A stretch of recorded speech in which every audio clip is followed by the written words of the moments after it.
work with Christophe Lacave. This is joint work with Christophe Lacave from Universidade de Grenoble, Milton Lopes Filho from the Universidade de Rio de Janeiro, and Jim Kelliher from the University of California, Riverside. And it's a cute problem. It's something that I will explain the motivation, and then and then we landed on this problem. We found out that it wasn't solved. We decided to solve it, and we found some intricacies. Okay, so let me start with an introduction. Omega is going to be a subset of the plane of R2, a bounded, smooth, connected domain, not necessarily simply connected. So we're interested in understanding large-time behavior of solutions of 2D Navier-Stokes with Navier friction boundary conditions. I have to explain to you what I mean by large-time behavior and what are the Navier friction boundary conditions. So in order to properly understand, properly contextualize this problem, let me start with the 2D Navier-Stokes with the standard no-slip boundary conditions. So Navier-Stokes is given by this system. This is incompressible Navier-Stokes. So it's given by this system, and I have where's my pointer here? Okay, it's not working. Never mind. Okay, so I have dTu plus U grad U is minus gradient of pressure plus nu Laplacian of U. Nu is the viscosity coefficient. Divergence of U is 0, that's incompressibility. I give you initial data U naught, and the no-slip boundary condition simply means that the boundary doesn't move. The particles on the boundary adhere to the boundary. So the velocity is 0 on the boundary. U is the velocity field here. Okay, if I take the inner product of these equations with U and integrate, I can obtain the standard energy inequality for 2D, which reads ddt of the L2 norm squared of U is minus twice nu the integral of the gradient of U squared. Okay, now since we have the no-slip boundary condition, we have the Poincare inequality. So this gradient can be measured, minus the gradient can be measured by the L2 norm of U squared. So we get this inequality here, which immediately gives us exponential decay in L2 of the velocity U. So velocity goes to 0 as time goes to infinity exponentially fast. Now, if we go back to the Navier-Stokes equations, it is not possible, this is a standard issue here, classical open problem here, is that it's not possible to get any kind of higher order estimates because of the no-slip boundary condition doesn't translate to higher order boundary conditions for derivatives of U. Okay, so therefore, we cannot get any higher order estimates because there's no boundary information on the derivatives. So now let me tell you what's the Navier-Stokes equations with this Navier friction boundary conditions. So it's the same set of equations, dTu plus U grad U is minus gradient of pressure plus nu Laplacian of U. Divergence of U is 0, and the initial data, U at time t equals 0, is U naught. Coupled with the following boundary conditions. U dot n is 0, so U is tangent to the boundary. This is the no penetration boundary condition, or a slip boundary condition, coupled with twice sun dot tau plus alpha U dot tau is 0. And we call this 2D Navier-Stokes with NBC Navier boundary conditions. So twice SU is simply twice the stress tensor. It's the symmetric Jacobian times 2. And alpha is the Navier friction condition, which we assume it depends on where you are on the boundary of omega, but we will assume that it's a smooth function and time independent.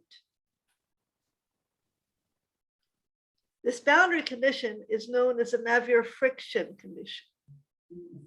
Twice sun dot tau is exactly the tangential stress across the boundary of the domain at each point. And minus alpha U dot tau represents a resistance to movement due to friction on the boundary. And this is okay, this is the physically correct assumption, as long as alpha is positive. This set of boundary conditions was introduced by Navier himself back in 1827, and it was derived by Maxwell in 1879 from the kinetic theory of gases by some averaging process. If we put the two boundary conditions together, the non-penetration together with the tangential stress is equal to the resistance due to friction, then we call this slip with resistance. The set of boundary conditions is used in the modeling of turbulent geophysical flows. And it was also rigorously justified as a homogenization of the no-slip boundary conditions on rough boundaries.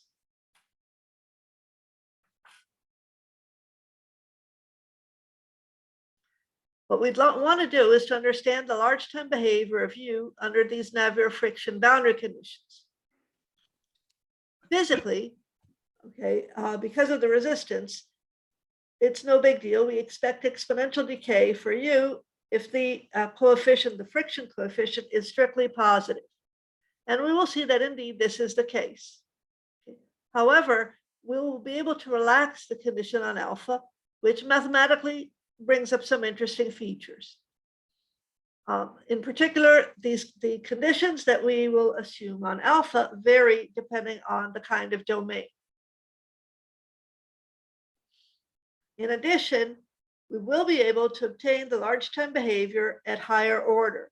And that's because the vorticity, which is the kernel of the velocity field, and it's actually, it can be calculated as this formal grad perp dotted with U, where grad perp is the differential operator minus ddx2, ddx1. It turns out that the vorticity satisfies a local evolution equation with local boundary conditions. Okay, let kappa denote the curvature at boundary points. At each boundary point, I will compute the curvature at the boundary. We are going to be able to treat the following domains and friction coefficients. First of all, if omega is a simply connected domain, no holes, and if alpha of x is greater than or equal to twice kappa of x for all x on the boundary, then we will be able to treat this case. We will be able to show exponential decay. That's what I mean. In the following slide, you'll see the main result that we have. Okay. So note that this is an extension of alpha strictly greater than 0, because it's not necessarily true that my simply connected domain is convex. If alpha of x is positive everywhere, or if alpha of x is greater than or equal to kappa of x at all points on the boundary, I'll be able to treat that kind of condition too, condition and domain. Okay, so both the case alpha strictly positive at all points on the boundary, and alpha of x greater than or equal to the curvature at x for all points on the boundary.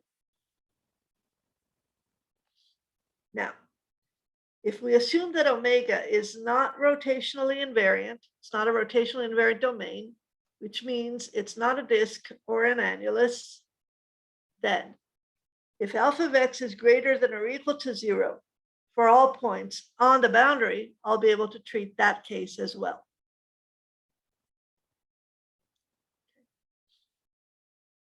So our main result is the following theorem. Suppose U is a weak solution of 2D Navier-Stokes with Navier boundary conditions. Then, assuming either 1 or 2 or 3, U vanishes exponentially fast in L2. That is no big deal. That's expected. Maybe not with all those relaxed conditions on alpha, but roughly speaking, this is expected. If omega is a disk or an annulus, and if the friction coefficient is identically 0, i.e., if the tangential stress vanishes on the boundary, then U does not go to 0 as time goes to infinity. U converges exponentially fast in L2 to a multiple of this vector field, x minus a perpendicular. This is a vector field which is just a rigid rotation, okay, around the center of the disk or the annulus. A is the center of the disk or annulus, and B is a quantity which depends only on the domain, on the disk or annulus, and on the initial data. If you use a strong solution of 2D Navier-Stokes Navier boundary conditions, and if the omega represents the vorticity, then assuming 1 or 2 or 3, we have u and omega vanish exponentially fast in time in both L2 and L infinity. So for strong solutions, we get better decay as time goes to infinity. We get decay in L infinity, and we get higher order decay as well.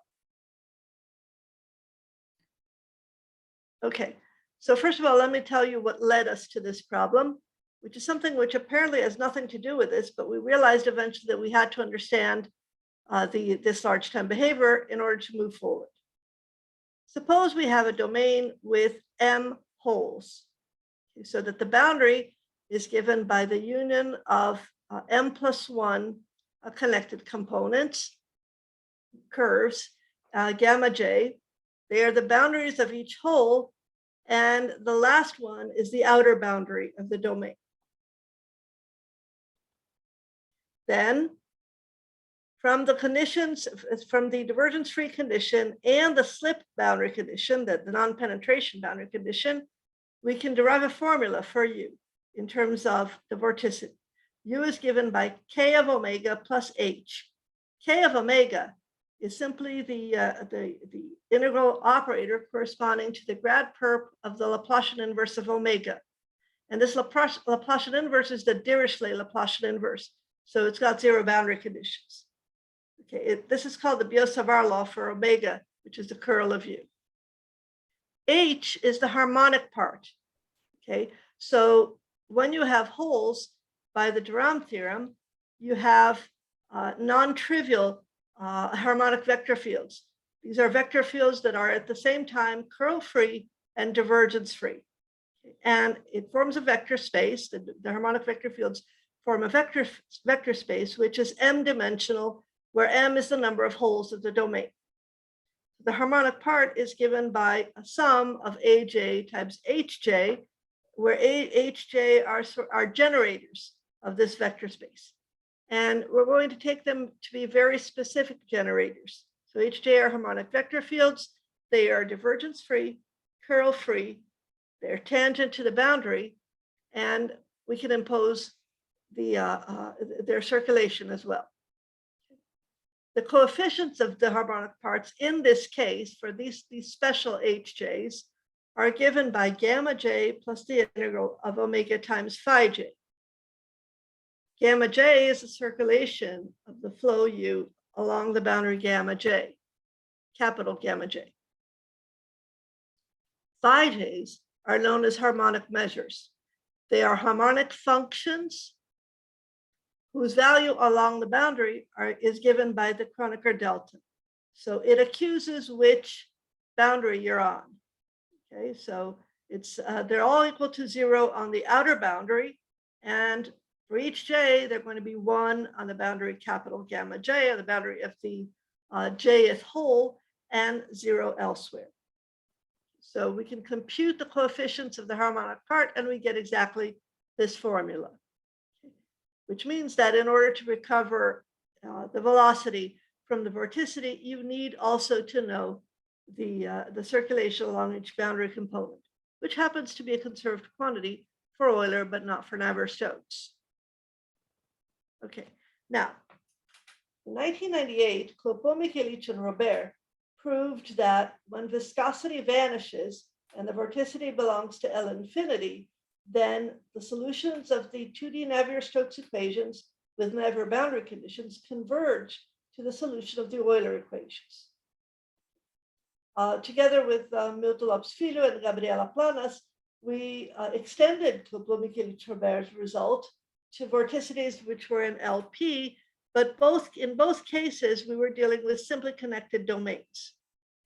In 2006, Jim Kelliher extended all of these results to bounded domains which were connected, but not necessarily simply connected. Vorticity was assumed to be an LP for P larger than 2, larger than the dimension of the space. So the end result is vanishing viscosity limit of 2D Navier-Stokes with Navier boundary condition is Euler. This is a finite time horizon result. Now for Euler, as I mentioned, circulation is a conserved quantity. And we do understand the evolution of this quantity here, integral of omega times phi j. We would like to understand the behavior. So our motivating question was, what is going to be the behavior of these circulations and more generally of the harmonic part of the coefficients of the harmonic part when the viscosity becomes very small.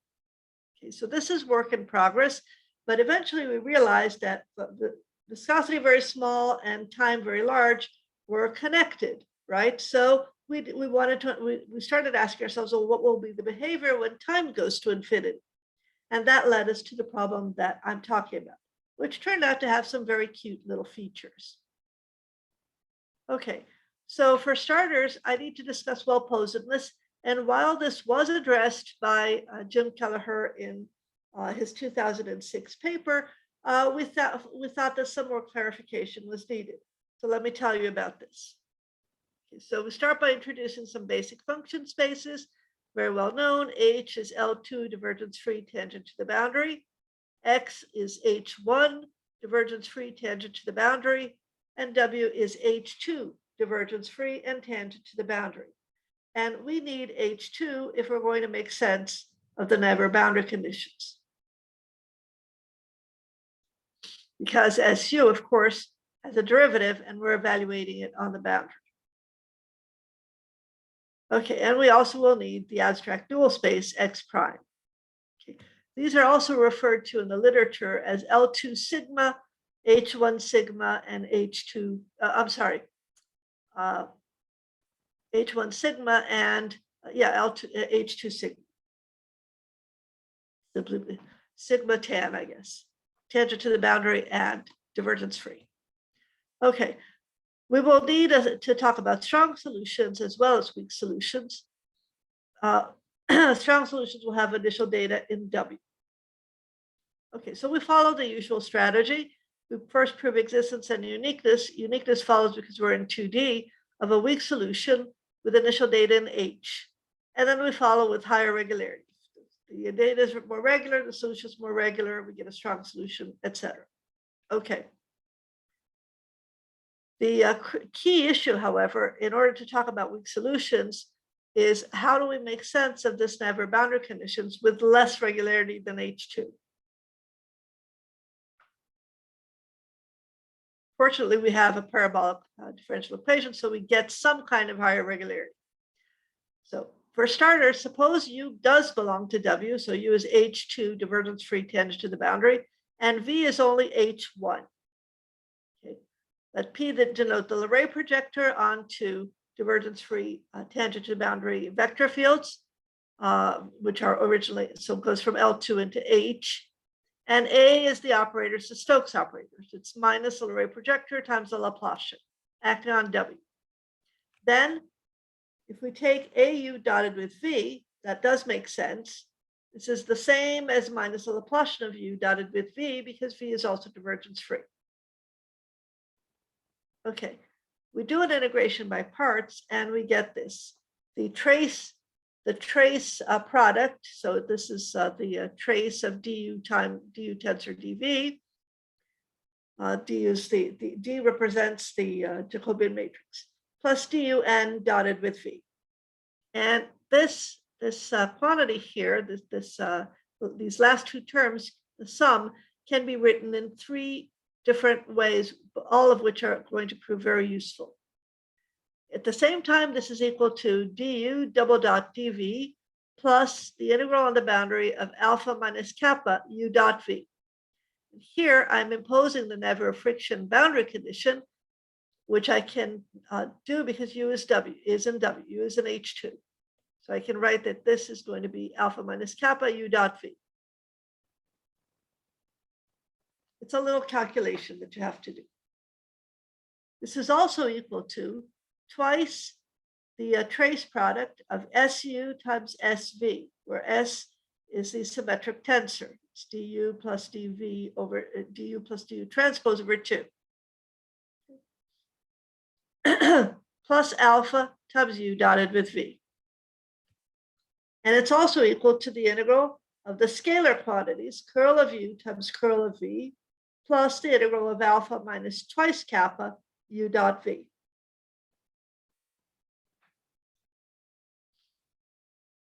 Each of these three expressions makes sense, and they coincide for u and v only in H1. So this is the interesting part, is that once you get to here, each of these three expressions coincide.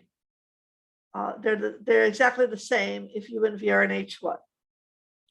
And for a fixed u in H1, they give rise to a bounded linear operator on X, which we'll still denote by A, the Stokes operator.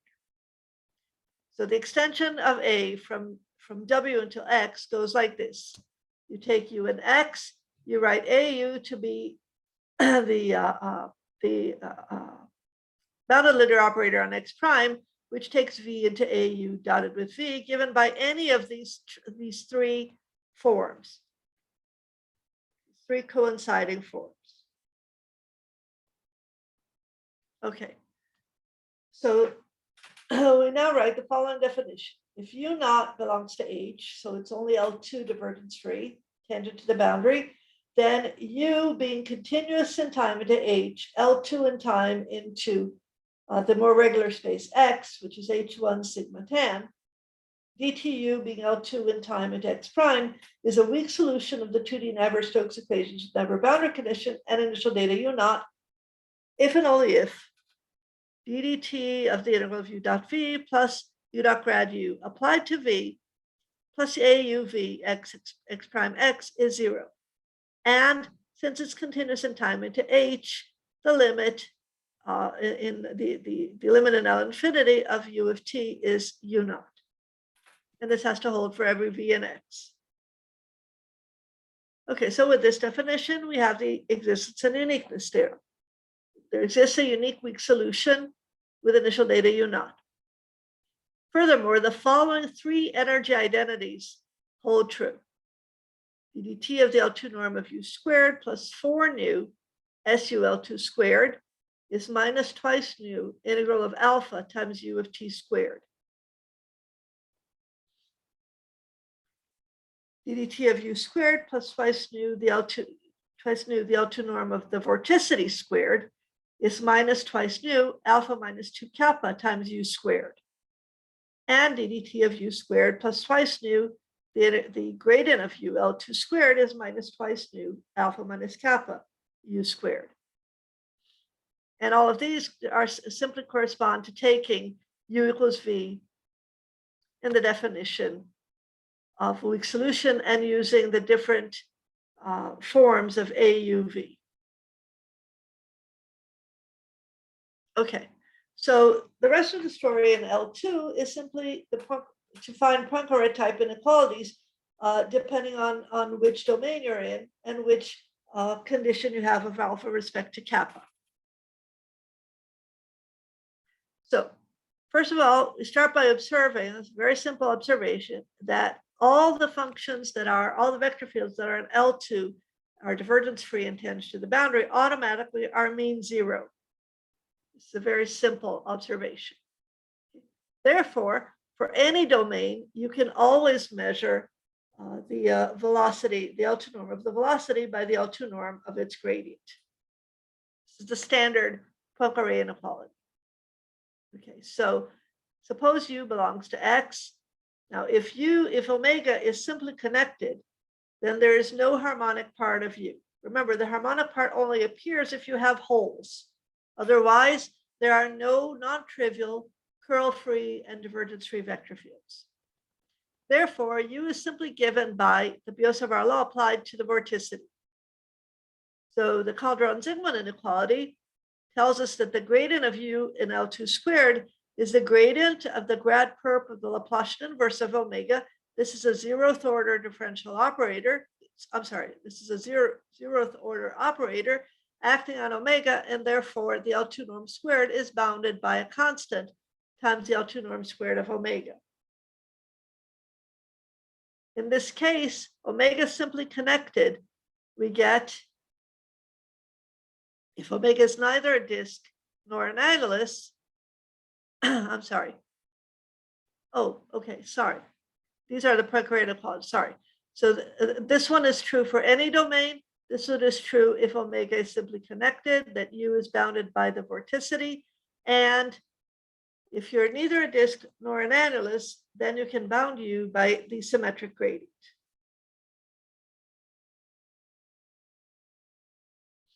Remark, this inequality does not hold in general for any U in X if omega is a disk or an annulus.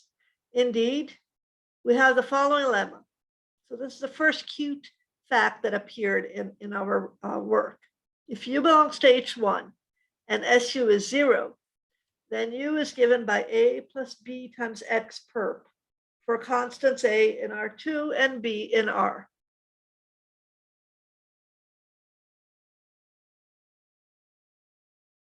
Sorry, this, yeah,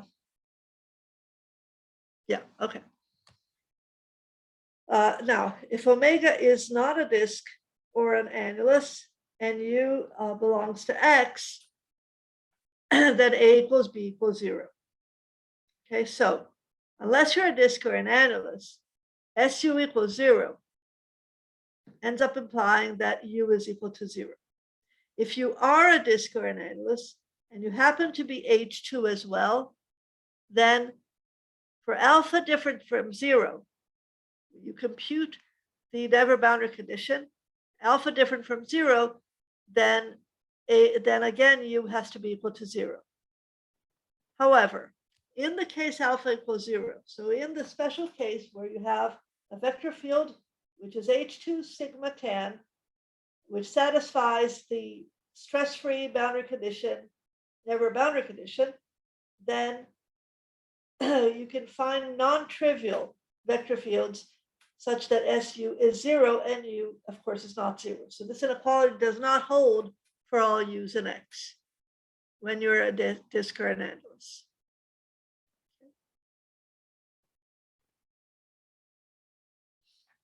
All right. Decay of U in L2 follows basically immediately from these energy identities plus the Poincare type inequalities under each of the assumptions 1, 2, and 3. Okay, and it's okay for weak solutions. You don't need strong solutions for this. Indeed, if you look at the first energy identity here, okay, if you're not a disk or an annulus, then you always have U bounded in L2 by SU bounded in L2. So if you can throw away your right-hand side, which you can do if alpha is greater or equal to 0, you have a definite sign, then you get the desired decay. Oh, no, I'm looking at something, sorry. I'm sorry? Okay. Okay, you can continue. Yeah, thank you. Thank you. All right. If you look at the energy identity in terms of the vorticity, then if omega is a simply connected domain, including a disk, of course, and then for any alpha greater or equal to kappa, you can throw away your right-hand side. And because of this other Poincare type inequality that you measure U in terms of vorticity, you get the exponential decay in L2 of the velocity as well. And finally, for any domain, okay, if alpha is greater than or equal to kappa, you get the exponential decay because of the standard Poincare inequality. Okay. Sorry, I have a question. Sure. I think we can assume alpha a little bit negative, right? Yes. Because we can use the J inequality, then we can obtain the norm of SU in L2 can be embedded to U in L2 on omega. Something like that. Yeah. And then in this case, we can obtain the result with the alpha negative. Oh, here. Yeah. You cannot do this for alpha equals 0, and if you're a disk or an annulus. Yeah. Okay. Yeah. Also for the second case and in the third case, right, we also have, right, because we have the J inequality, right?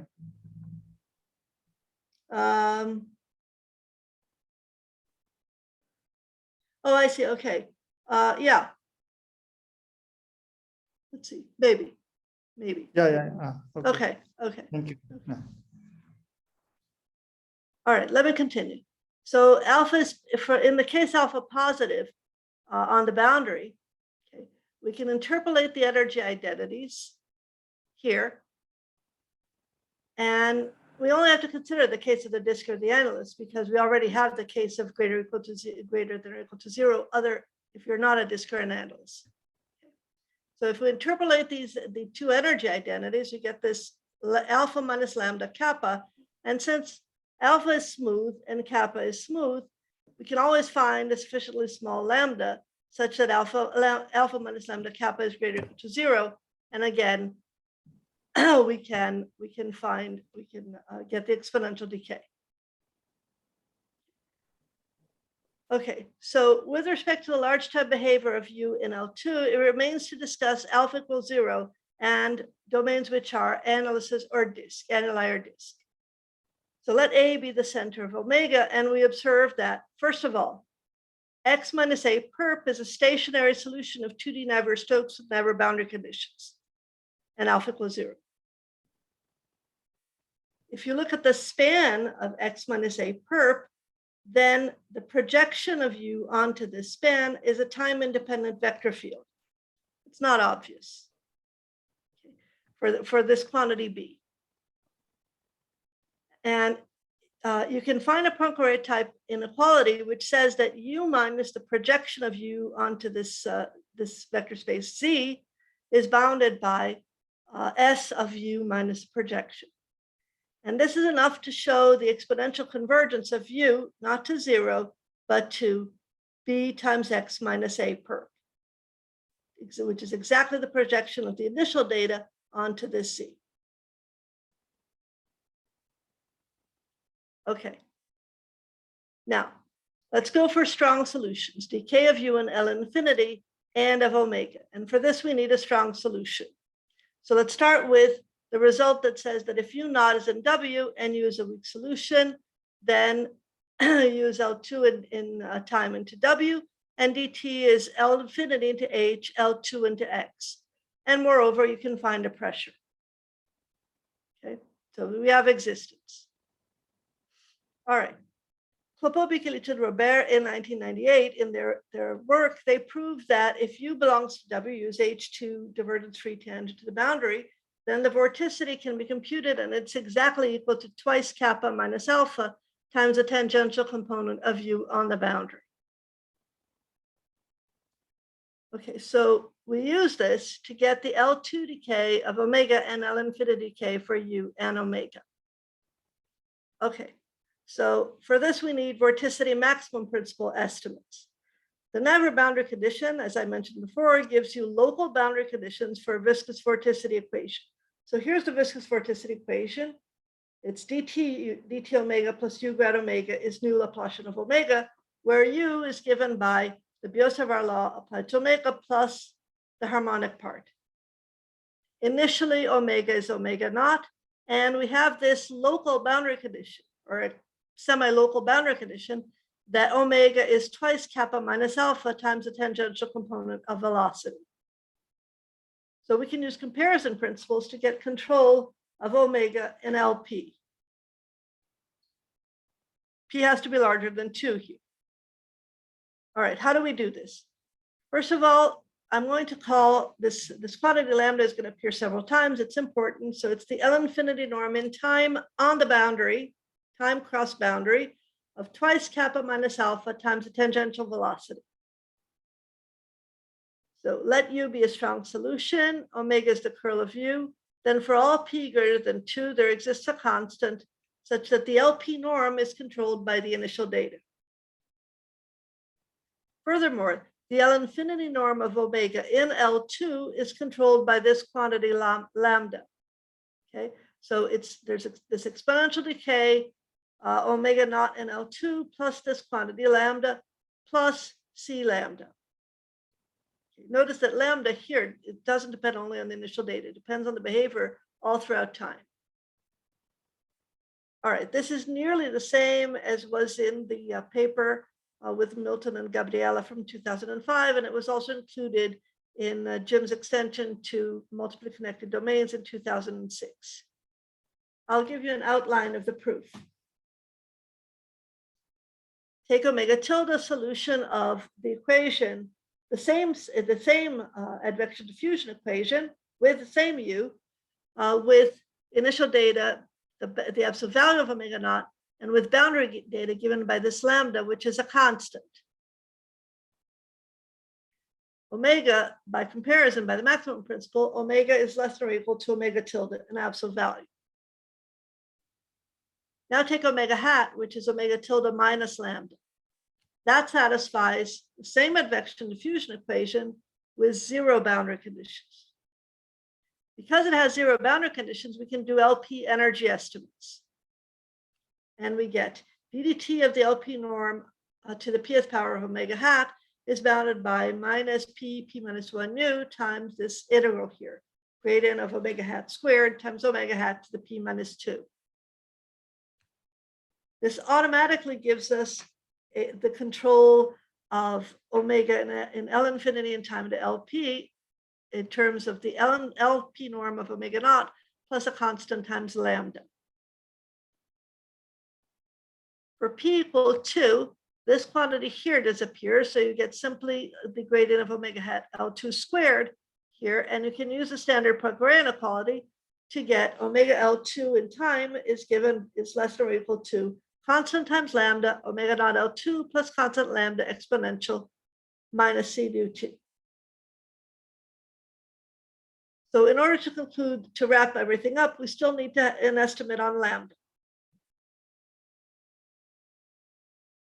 Now lambda is bounded by the L infinity norm of twice kappa minus alpha times the L infinity norm of u. Sobolev embedding plus interpolation plus estimating the harmonic part gives us the L infinity norm of u is bounded by the L2 norm of u to a power theta times the LP norm of omega plus the L2 norm of u to the power 1 minus theta. And this is where p greater than 2 comes in.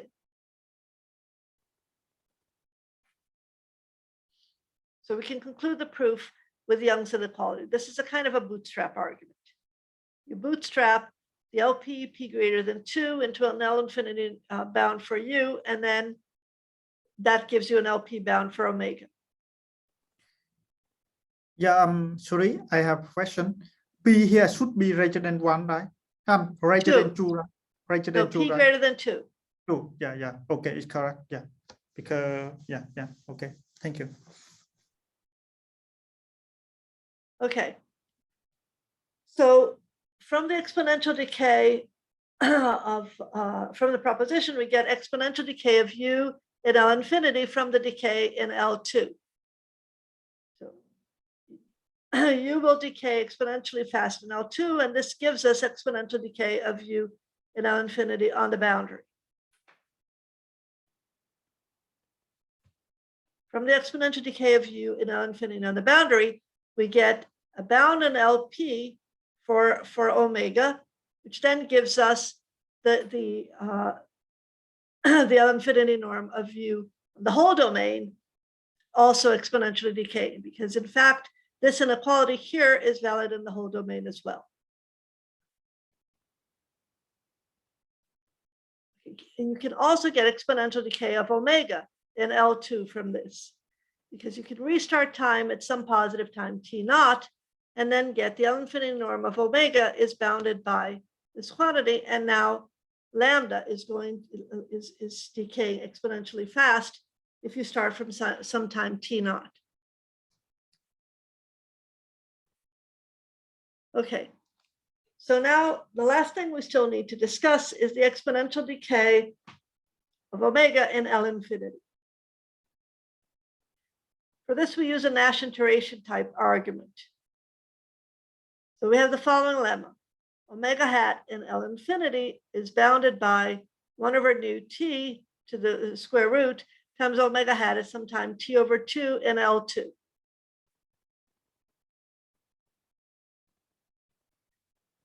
So how do we do this? We start from our basic energy estimate for omega hat, LP energy estimate for omega hat, which we can rewrite in this form. We use interpolation plus the Lagrange inequality to rewrite this this estimate as minus C p minus 1 over p nu omega hat LP to the power 2p over omega hat LP over 2 to the power p. Fix T naught and use the fact that for any LQ, the LQ norm of omega hat is bounded by its initial data. And then for p equals to 2q, we get the following estimate. So now this is some constant, omega hat T naught LQ to the 2q. We get omega hat L2 q to the 4q, which gives you growth because you have this is ddt of omega hat L2q to the 2q. So this is L2q to the 2q squared. Therefore, you get this estimate. Omega hat L2q to the 2q is bounded by constant over nu t minus t naught omega hat t naught LQ to the q squared. So the naive idea would be to iterate this estimate starting from q equals 2. And it doesn't work because this is only valid for t greater than t naught. You can't stick t equals t naught here. So instead, you iterate this with t equals to t naught plus 1 over 2 to the n, t minus t naught, and q equals 2 to the n. And it ends up working. The left-hand side of the iteration converges to L omega hat of t at L infinity, and we get this estimate. And finally, we just take t naught to be t over 2. Okay, the lemma then gives us exponential decay of omega in L infinity, because now omega hat of t over 2, L2 decays exponentially. And omega is bounded by omega hat plus lambda. And I already know that lambda decays exponentially fast. Okay. So let me draw some conclusions, make some comments, and draw some conclusions. The first comment is that according to somebody named J.G. Butcher from 1876, the solution to the Navier-Stokes with Navier boundary conditions with friction alpha is akin to the solution of 2D Navier-Stokes with no slip.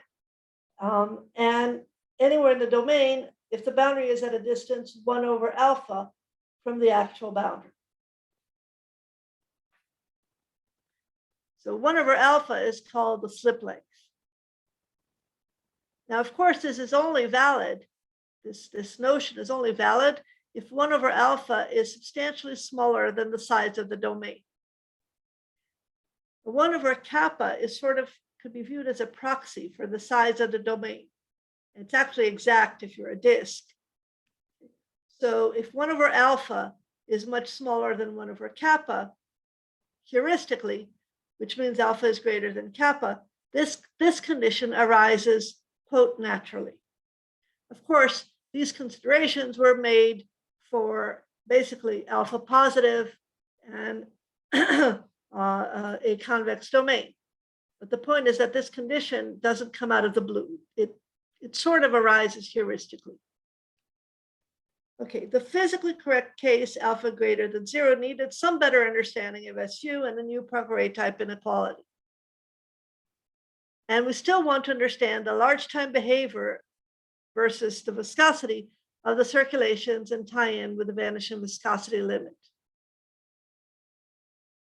And that's all I have to say for today. Thank you.